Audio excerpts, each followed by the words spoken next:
Existe uma frase que gosto de citar, atribuída a John Wimber, que diz: Deus não responde necessidades, ele responde fé. Isso é um fato. Todo homem precisa ser salvo, mas somente aquele que crê pode acessar a salvação que Deus disponibilizou a todos. A forma como vivemos não é determinada apenas pelo que Deus quer fazer por nós, mas pela maneira como correspondemos a Ele. Nos próximos minutos é sobre isso que vamos conversar. Fique comigo. Hoje estou na cidade de Guarapuava, no estado do Paraná, trazendo mais uma palavra ao seu coração. O texto que servirá como base para nossa reflexão está em Jeremias 17, dos versículos 5 ao 10. A palavra do Senhor diz: Assim diz o Senhor: Maldito o homem que confia no homem, faz da carne mortal o seu braço e cujo coração se desvia do Senhor. Porque será como o arbusto solitário no deserto e não verá quando vier o bem. Antes morará nos lugares secos do deserto, na terra salgada e inabitável. Bendito o homem que confia no Senhor e cuja esperança é o Senhor, porque ele é como árvore plantada junto às águas, que estende as suas raízes para o ribeiro e não teme quando vem o calor, suas folhas permanecem verdes e no ano da seca não se perturba nem deixa de dar fruto. Enganoso é o coração, mais do que todas as coisas, e desesperadamente corrupto, quem o conhecerá? Eu, o Senhor, esquadrinho o coração e provo os pensamentos, para dar a cada um segundo os seus caminhos e segundo o fruto das suas ações. Primeiramente, quero destacar as verdades gerais que encontramos nesse texto, pois vamos trabalhar cada uma delas de forma mais prática e aplicada à nossa vida. Se essa mensagem está falando ao seu coração, inscreva-se no canal Luciano. Subirá, ative as notificações e compartilhe com outras pessoas. E me diga aqui nos comentários de qual país você está assistindo. De maneira um pouquinho mais detalhada, o verso 9 e 10 nos aponta que o coração do homem é enganoso. E que o homem tem... entendeu? Poderá entender. É a pergunta final, mas o versículo seguinte, o 10, o próprio Deus responde: Eu sei o som do coração, embora os homens não possam muitas vezes, ou na maioria das vezes, entender seu próprio coração. De Deus sonda, Deus conhece todas as coisas. Ele diz assim: Eu provo os pensamentos para dar a cada um segundo os seus caminhos e segundo o fruto das suas ações.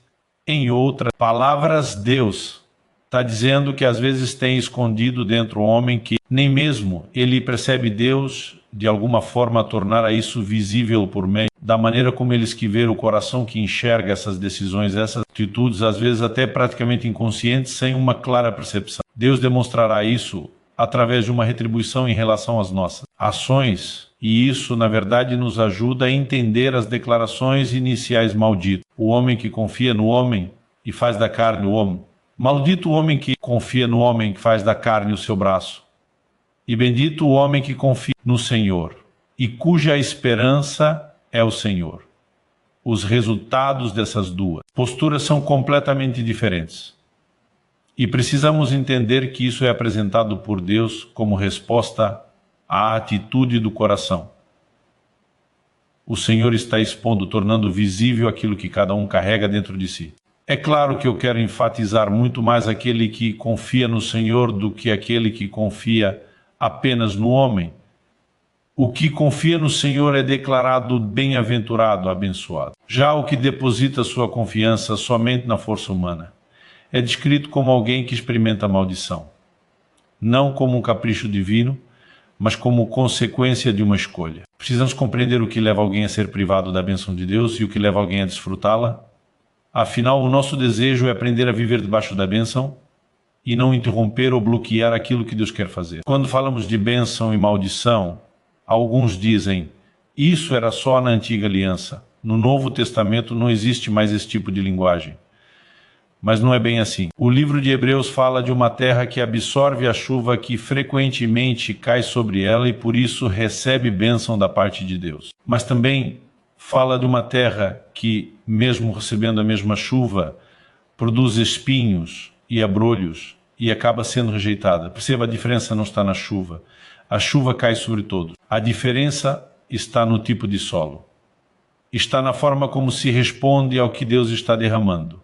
Da mesma maneira, Deus continua sendo o mesmo, sua graça está disponível, sua palavra é liberada. Seu Espírito opera, mas a maneira como cada um de nós responde determina os frutos que serão produzidos. A bênção não é aleatória, ela está profundamente ligada à confiança no Senhor. Uma confiança que não é apenas discurso, mas postura do coração. Espinhos já está perto da maldição e o seu fim é ser queimada. E o contexto ali é muito claramente aplicada aos cristãos da Nova Aliança. Então nós precisamos entender que os mesmos conceitos de bênção ou maldição, de acordo com a conduta interior de resposta a Deus, começando a resposta de fé e confiança no Senhor, eles são sustentados no Novo Testamento. Dito isso, eu gostaria que a gente pudesse separar em pelo menos 3 ideias principais aqui. O texto, em primeiro lugar, a diferença de atitude entre um e outro, e depois nós vamos falar dos sinais da maldição que acompanham o primeiro exemplo, dos sinais da bênção que acompanham o segundo. Então vamos lá. Diferença de atitude dos dois. O que é apartar o coração do Senhor ou medito? No primeiro caso é fazer da carne. O braço é descartar. Ajuda de Deus. Obviamente nós não estamos dizendo que é errado aceitar uma ajuda humana, errado é substituir a confiança em Deus. É, na prática, dispensar aquilo que Ele pode fazer, colocando nossa segurança apenas no que nós mesmos ou outras pessoas podem realizar em nosso favor. A palavra de Deus fala sobre isso ao mencionar o rei Asa em 2 Crônicas 16, 7 e 9. O texto diz que, estando enfermo, ele confiou nos médicos e não no Senhor. O problema não era buscar ajuda médica. A questão não é recorrer à medicina ou aos recursos disponíveis. O erro foi agir como se não precisasse de Deus, como se a intervenção divina fosse desnecessária. Por isso precisamos fazer essa distinção. Confiar no Senhor e fazer a nossa esperança não significa rejeitar a ajuda humana.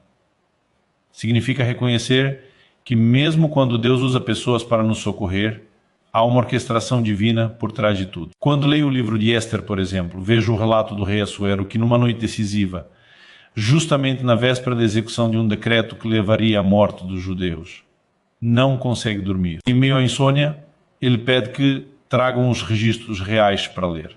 E exatamente naquela leitura aparece o relato de como Mordecai havia desmascarado uma conspiração contra o rei, salvando-lhe a vida. O rei então pergunta: que honra ou recompensa foi dada a esse homem?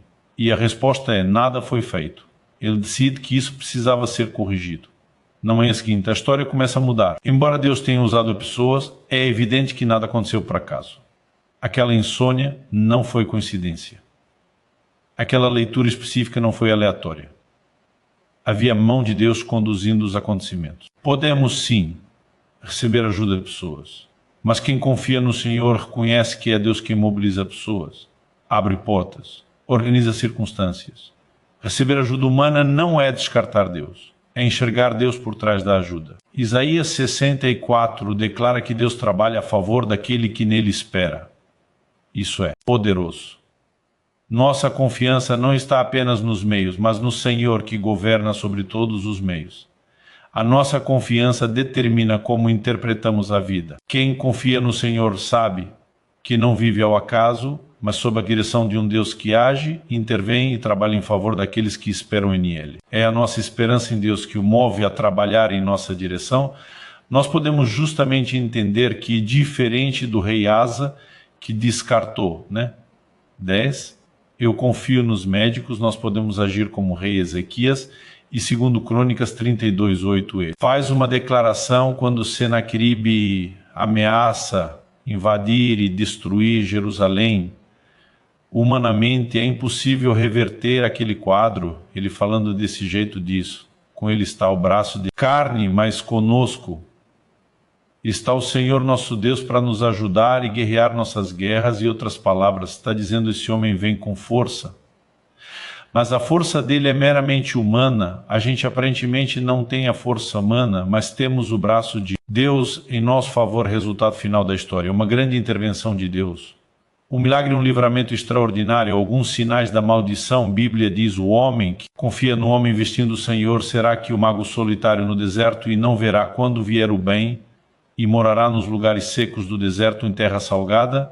É inabitável, que significa ser um arbusto solitário, o senso de solidão pertence. A quem não confia no Senhor, né? Porque aquele que confia sabe que nunca será desamparado por Deus.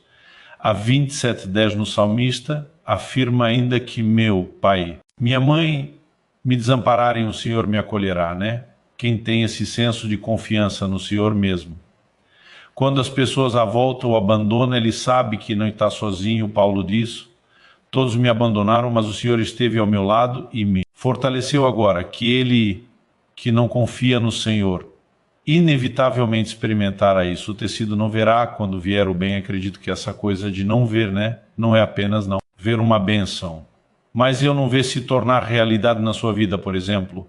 E segundo Reis, no capítulo 7, nos versículos 1 e 2, onde Eliseu começa a profetizar que Deus traria mantimento para uma cidade sitiada em tempos de guerra. O capitão da guarda se posiciona e tenta ridicularizar aquela mensagem. Eliseu vira. Para ele diz, os seus olhos verão o que Deus fará, mas você não vai provar no dia seguinte, quando havia mantimento em abundância. O que o exército que sitiava a cidade, ninguém entendeu como misteriosamente fugiu, desapareceu, o povo sai no desespero, e para saquear aquelas previsões que o capitão viu acontecer, mas foi pisoteado e morreu, tem. Pessoas que até veem com os olhos, mas não veem se tornar realidade na sua vida. E a última característica, morará nos lugares secos do deserto na terra salgada, é inabitável o tipo de pessoa que não tem raiz em Deus e, portanto, se define emocional e espiritualmente. Já os sinais da bênção que acompanha aquele que confia no Senhor. O texto diz, ele será como a árvore plantada junto às águas que estende as suas raízes para o ribeiro, né? Extraordinário, raízes buscam provisão. Não apenas os nutrientes que a árvore precisa, mais água. E é interessante observar isso na vida de quem crê. Apóstolo Paulo diz em Filipenses 4. 11:3, eu aprendi a viver contente em toda e qualquer situação, não importa ser escassez e abundância, porque no verso 13 termina dizendo, tudo posso naquele que me fortalece. O que confia no Senhor extrai do Senhor as suas forças. Então, obviamente ele vai ser como a árvore plantada junto às águas, ele tem onde recorrer, ele tem onde buscar forças, ele é fortalecido para enfrentar qualquer situação. O texto ainda diz, não receia quando vem o calor, mas a sua folha fica verde. Em outras palavras, circunstâncias adversas o rodearam, mas não o aceitaram. Eu gosto mais disso. O livro de Hebreus fala de alguns que pela fé apagaram a força do fogo. Isso não apagaram. O fogo continua aceso. A circunstância continuava adversa, mas não tinha poder sobre eles. Então, você olha, por exemplo, um Paulo e Silas na prisão, né, açoitados os pés, amarrados no tronco numa circunstância adversa. Mas a Bíblia diz que eles estavam orando, cantando louvores. O íntimo deles não se quebrou diante da adversidade, até que Deus interviu e foram libertos. O cântico de Ábaco, lá no capítulo 3 do livro do profeta, também nos mostra isso ainda, que a figueira não floresça, que o produto da oliveira minta, e os campos não produzam mantimento, né? Que no Oi Gabi ele disse, todavia eu me alegrarei no Senhor, exultarei no Deus da minha salvação, e os falaram, tá. Dizendo, minha alegria é a minha força. Não depende das circunstâncias, porque minhas raízes estão em Deus. Estão, não importa. Se vê o calor, minha folha vai permanecer verde. Eu não vou me dobrar diante do calor. E no final nós ainda vemos no ano da sequidão, não se perturba, nem deixa de dar fruto. Esse homem bendito por confiar no Senhor não é abalado. Quando a Bíblia fala sobre o pai da fé, e aqui eu termino, né? E em relação a Abraão, a Bíblia diz, em Romanos 4:18, que ele creu, né? Esperando contra a esperança, que ele não enfraqueceu na fé, a que ele não duvidou por incredulidade da promessa de Deus, mas pela festa, e fortaleceu, dando glória a Deus. Não importava a adversidade, sua folha permanecerá verde. Ele não se dobrava diante do calor e não deixava de dar fruto. Que eu e você possamos ser como um homem que confia no Senhor e dessa forma honrar a Deus e também viver a plenitude das obras.